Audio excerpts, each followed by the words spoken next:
오늘 본문 말씀은 예수님의 말씀 가운데 가장 잘 알려진 말씀이지만 동시에 그 의미를 깊이 체험하고 잊지 못하는 말씀이기도 합니다. 예수님의 말씀을 단지 지식이나 정보가 아니라 삶의 실제로 믿음으로 받아들이는 영혼에게는 주께서 약속하신 큰 은혜와 축복이 임하게 될 것입니다.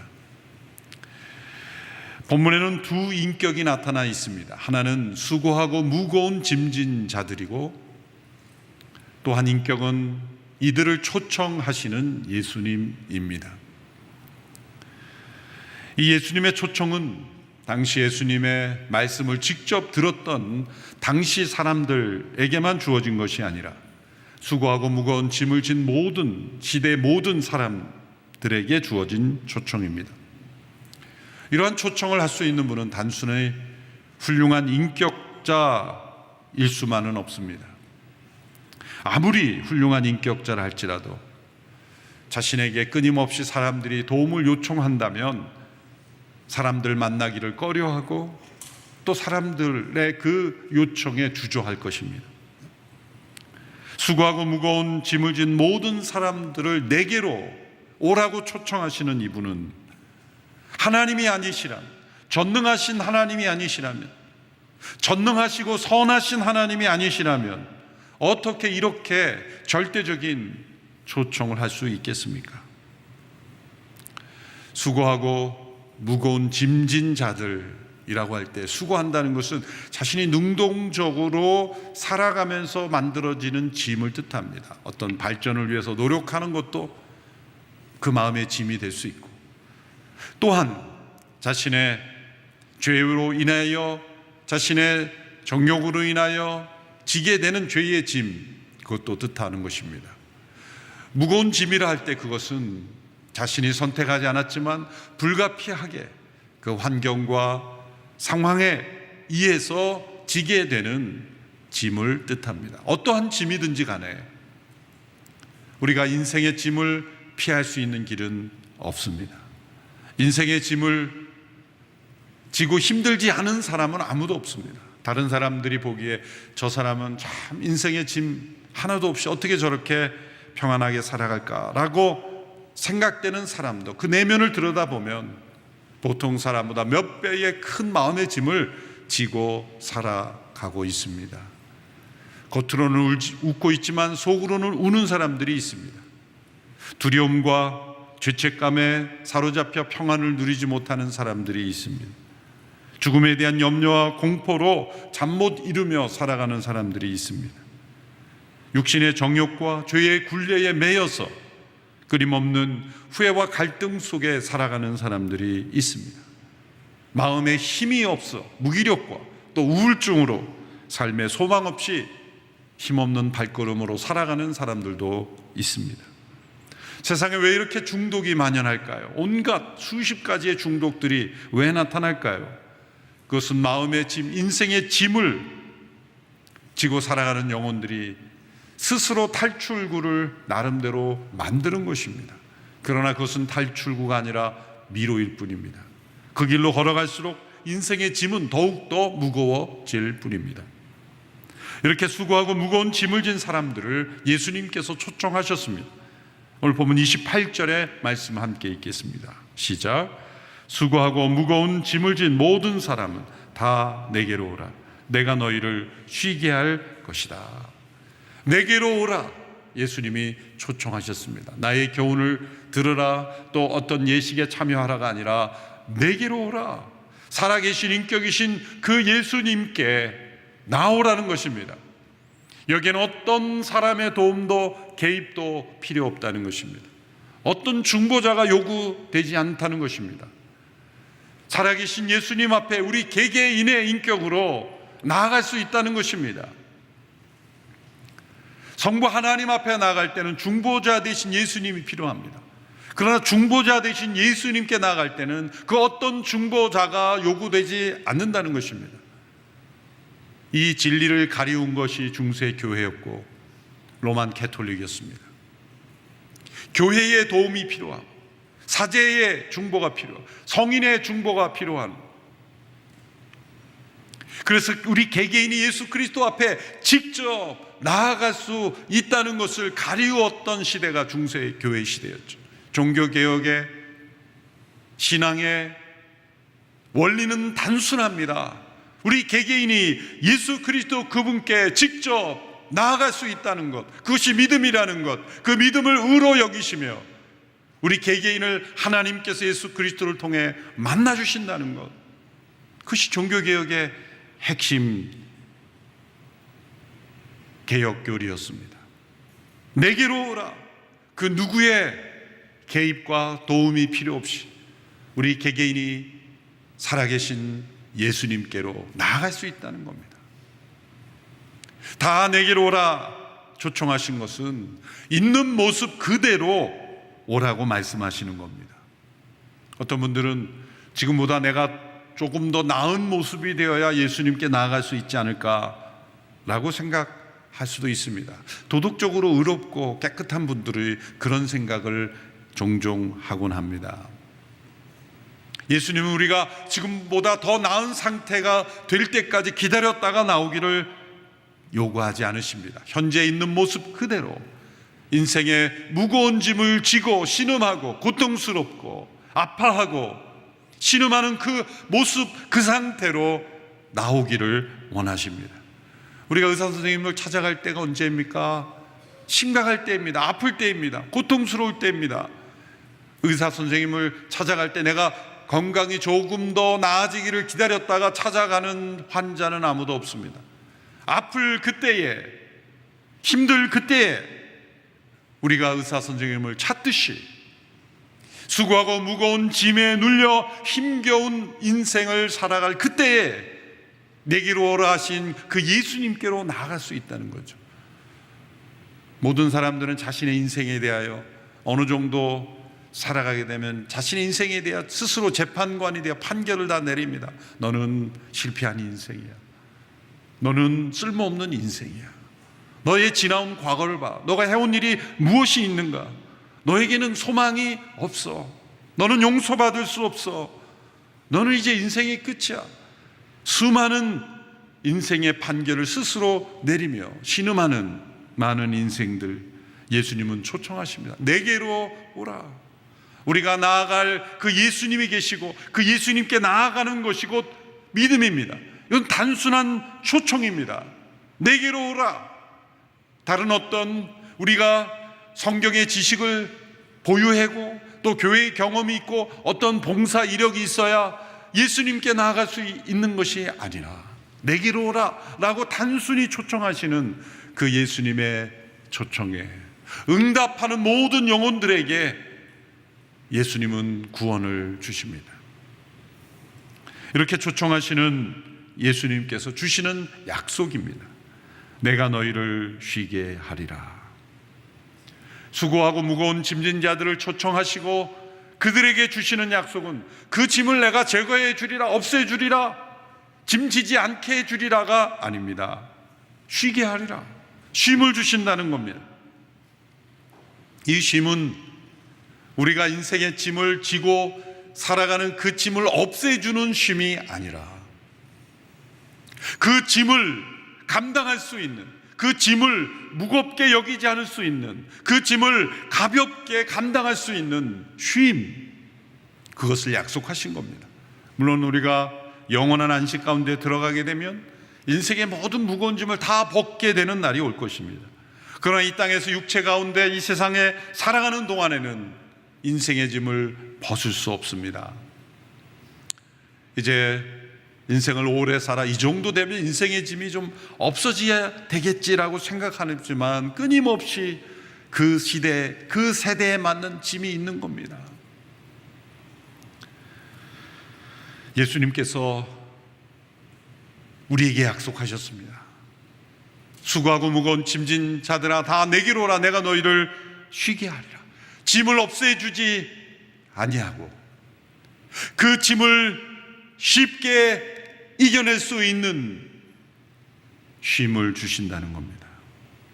사람들은 이 쉼을 얻기 위해 나름대로의 노력을 합니다. 짐을 지고 힘겨울 때 그 탈출구를 얻기 위해서 온갖 다양한 그런 노력들을 하지만 그것은 순간의 마취와 마비를 가져올 뿐이요, 인생의 짐이 주는 무게를 온전히 이길 수가 없습니다. 예수님께서 약속하신 이 쉼은 무엇일까요? 첫째로 그것은 죄로부터의 자유입니다. 인생의 짐이 힘겹게 여겨지는 건 사실 육체적 피로만이 아닙니다. 물론 육체적 피로로 힘겨워지는 인생들도 있습니다. 그러나 대부분 육체의 피로, 그 너머에 있는 마음의 죄가 가져다주는 무게와 고통 때문입니다.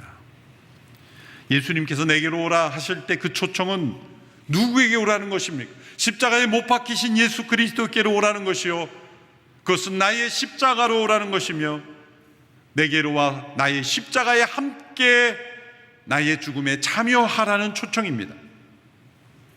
예수 그리스도의 십자가의 은혜로 주어지는 새로운 삶입니다.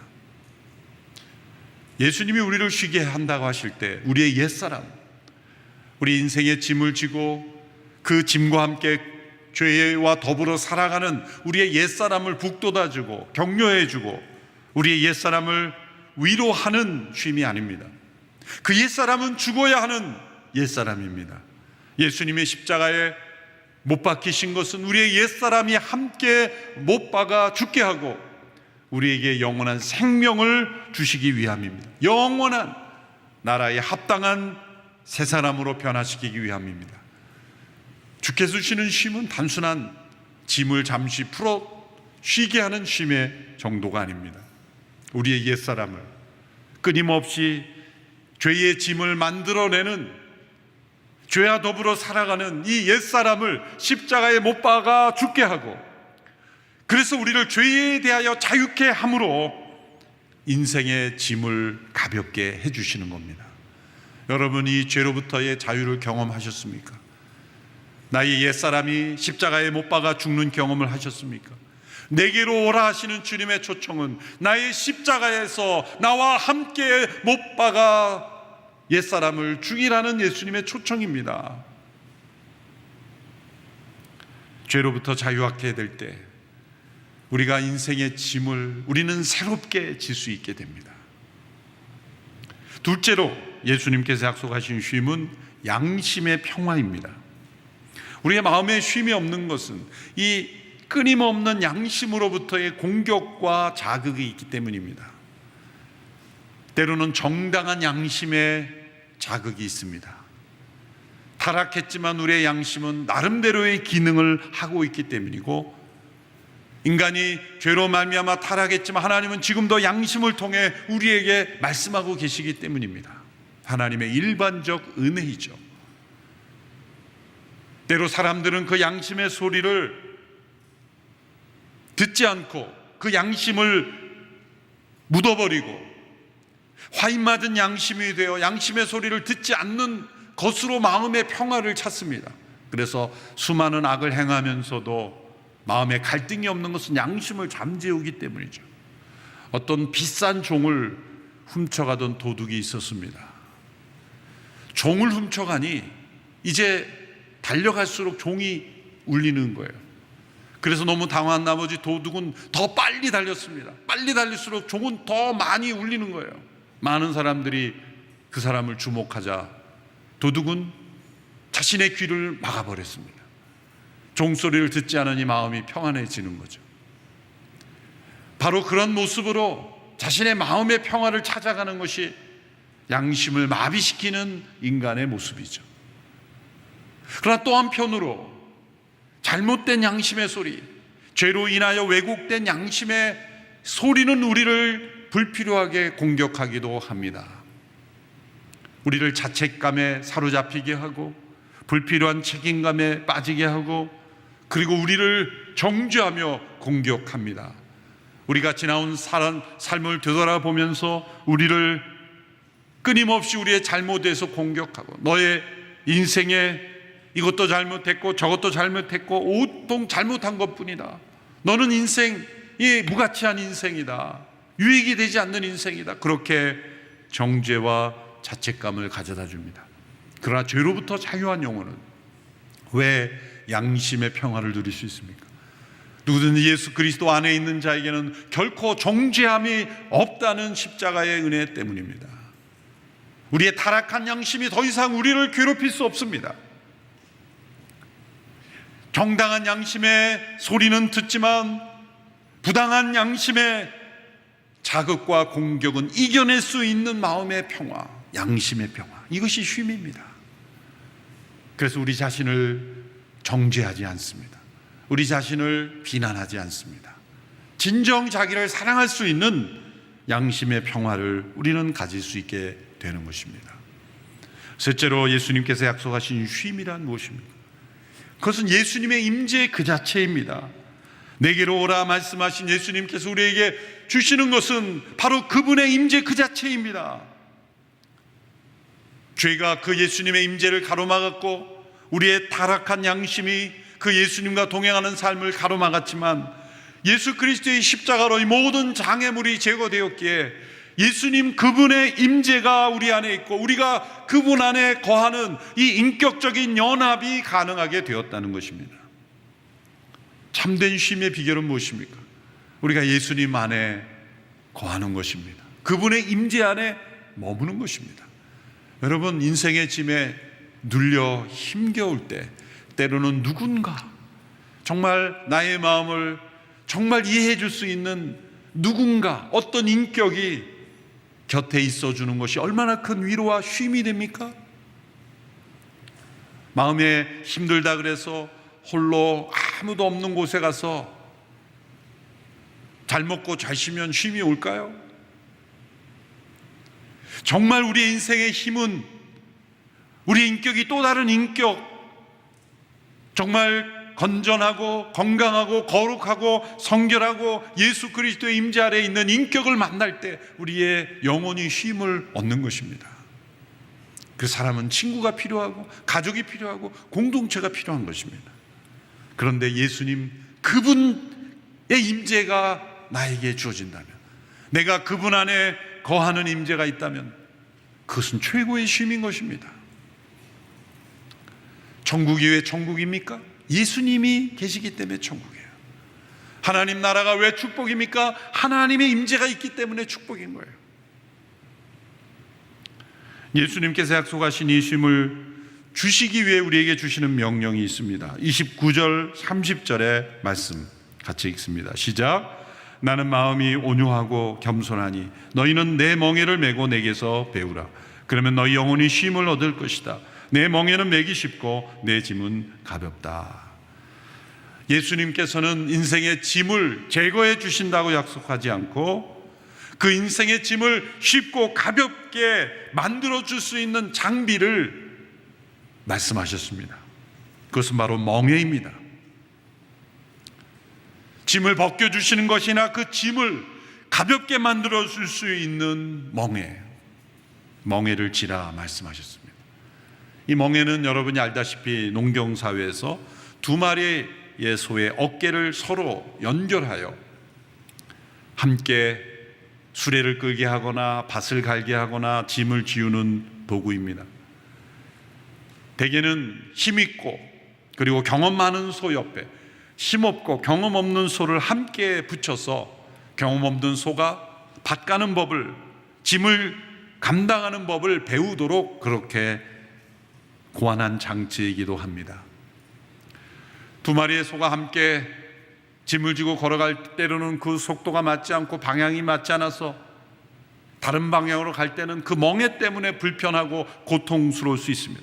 그러나 이제 서로 배워가며 훈련하며 동행하는 연습을 경험하게 되면 이제 그 호흡을 맞춰 함께 동행하며 자신의 혼자 힘으로 감당할 수 없었던 그 짐을 쉽게 감당할 수 있는 기술을 배우게 되는 것입니다.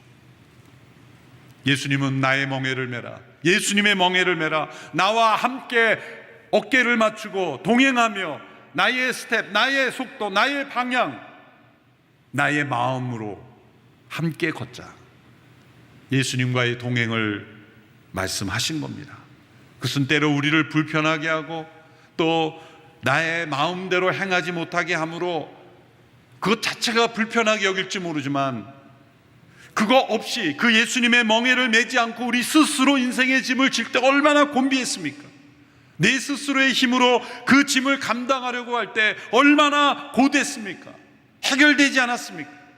그러나 예수님의 멍에를 지고 함께 질 때 내 맘대로 하지 못하여 불편한 것 같지만 예수님의 임재 아래 머물며 예수님의 능력으로, 예수님의 지혜로, 예수님의 마음으로 그 인생의 짐을 지게 될 때 놀랍게도 그 짐은 가벼워지는 겁니다.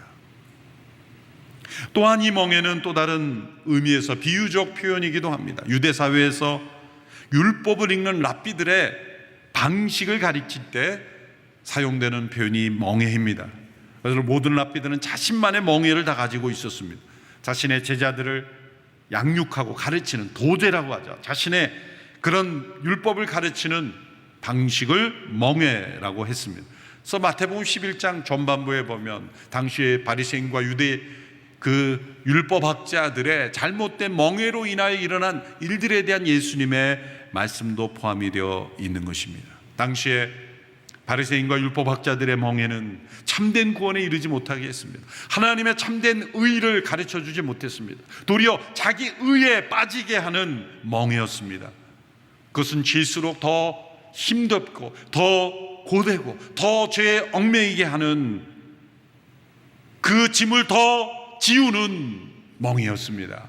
여러분, 우리가 신앙생활을 하면서 인생의 짐이 정말 가볍게 느껴지지 않고 더 무거워지고 신앙생활을 하면서 내 마음이 더 곤비해지고 잘못된 신앙생활을 분명히 하고 있는 거예요. 열심히 신앙생활을 하는데 내 마음은 점점 강팍해진다. 뭔가 잘못된 멍에를 친 거예요.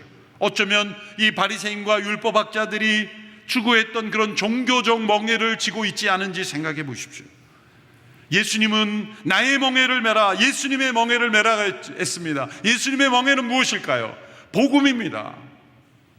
십자가입니다.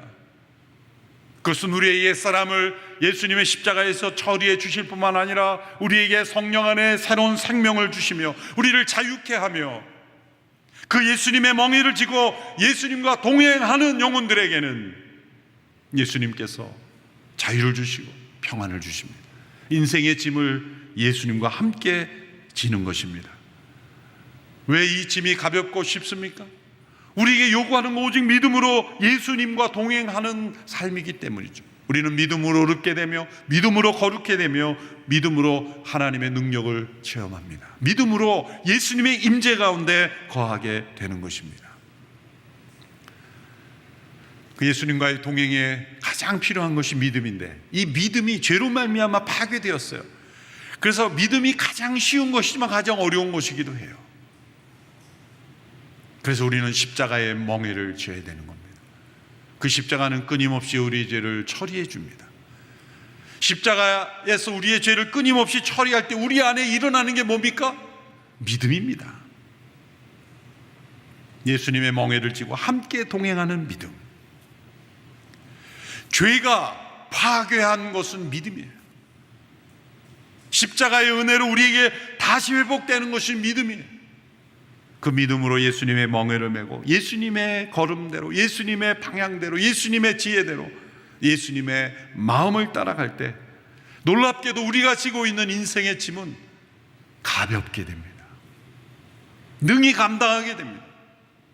그것으로 인하여 우리의 삶이 무너지지 않습니다. 도리어 그 인생의 짐을 지고 우리는 하나님께 영광이 되게 합니다.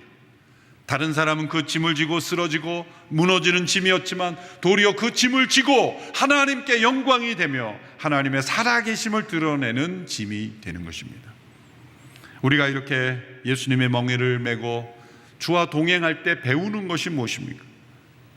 온유하고 겸손한 예수님의 마음입니다.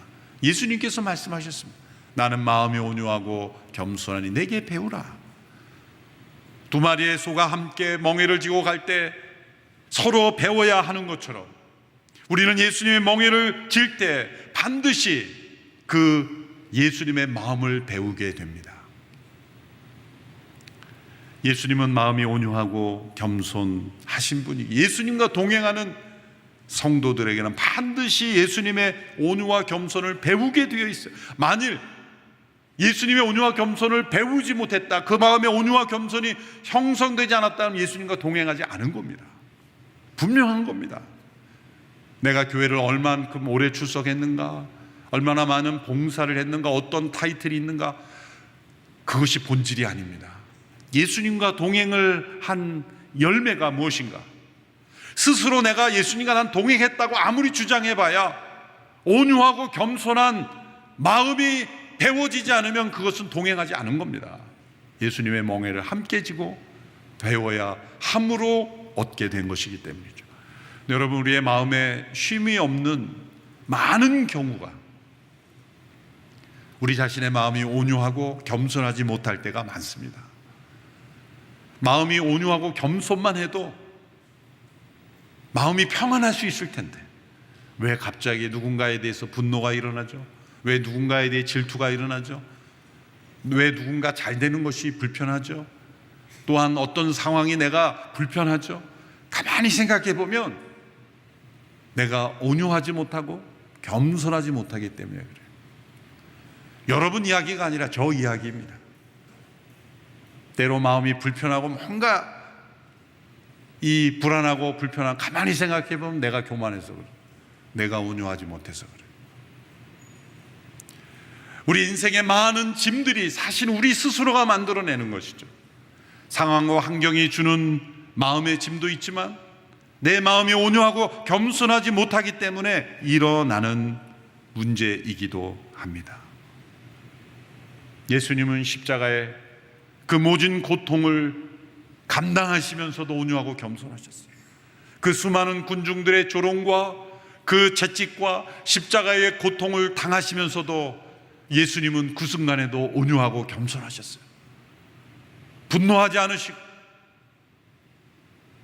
미워하지 않으시고 저주하지 않으신 이유는 온유하고 겸손하시고, 왜 하나님의 뜻에 온전히 순종하는 그 예수님의 마음이셨기 때문에 예수님은 십자가를 이길 수 있었다. 십자가의 짐을 무겁게 여기지 않으실 수 있었던 거예요.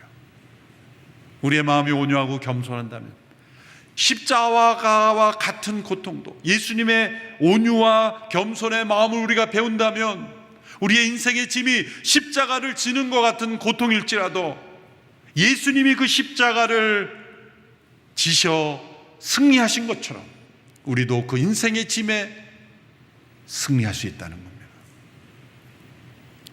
그것은 예수님의 주권 아래, 주재권 아래 살아가는 것입니다. 그분이 우리 위에 주인으로 계시고 우리는 종으로 그분 아래 그와 동행하는 거예요. 여러분, 우리가 예수님을 믿는다는 것은 예수님을 나의 주님으로 영접한다는 거죠. 나의 주님으로 영접해요. 나의 구세주일 뿐만 아니라 My Savior, 나의 구세주. 그것은 예수님이 십자가에서 나를 대신 희생하여 이루신 것이 구세주로서의 사역이에요. 그런데 예수님이 구세주가 되심은 나의 주님이 되시기 위한 거예요. 그것은 My Lord, 내 인생의 주님으로 내 안에 임재하셨어.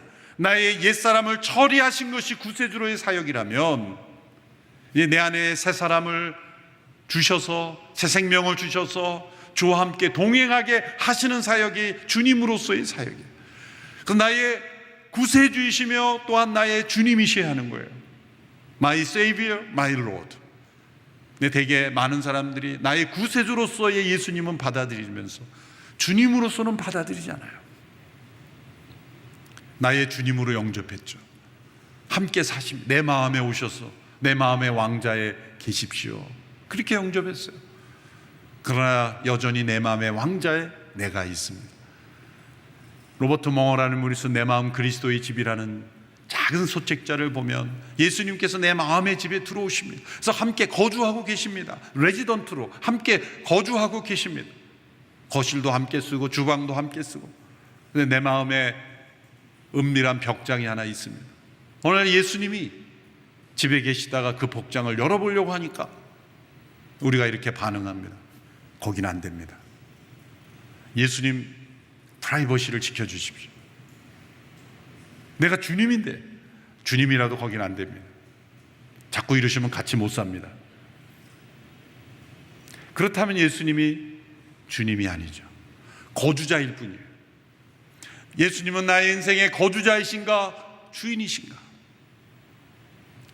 예수님의 멍에를 메고 함께 동행한다는 것, 예수님이 주인으로 내가 그분의 종으로 함께 동행하며 나의 모든 삶, 나의 마음, 그 어떤 것도 예수님 앞에 숨길 수 없는 것으로 내어드리고 그분의 주권 아래 따라가는 것을 의미합니다. 그런데 놀라운 것은 그런 삶을 살게 되면 내 인생의 짐이 가벼워지는 거예요. 십자가의 모진 고통을 온유와 겸손으로 감당하신 예수님의 임재가 내 삶 속에 있을 때는 그 어떤 인생의 짐도 나를 짓누르지 못합니다. 내 짐은 가볍다 말씀하셨습니다. 내 멍에는 쉽고 가볍다고 말씀하신 예수님의 말씀 때문입니다. 이것이 인생의 짐을 새롭게 지는 방식입니다. 예수님은 우리의 인생의 짐을 없애주지 않습니다. 인생의 짐을 벗게 해주시지 않으십니다. 짐이 없는 인생을 약속하지 않으셨습니다. 짐을 새롭게 지는 쉼을 약속하셨습니다. 많은 짐을 지고 있으나 그 쉼이 그 짐을 능히 감당하게 하는 능력이 되는 삶을 약속하셨습니다. 그것은 예수님의 멍에를 쥐고 함께 동행하는 삶입니다. 수많은 사람들이 예수님의 품에 기대고 있습니다. 예수님과 동행하고 있습니다. 그러나 여전히 우리가 함께 예수님과 동행할 수 있는 공간은 아직도 남아 있습니다. 우리 모두가 예수님과 함께 예수님의 멍에를 쥐고 그분과 함께 동행하는 인생을 살아가기를 축원합니다. 기도하겠습니다. 살아계신 예수님, 우리를 내게로 오라 초청하시니 감사합니다.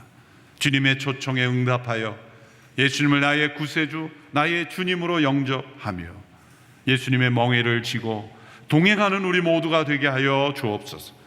인생의 짐을 지고 곤비하여 힘겨워하는 모든 영혼들이 주님께서 주시는 참된 쉼과 동행의 축복을 누리게 하여 주옵소서.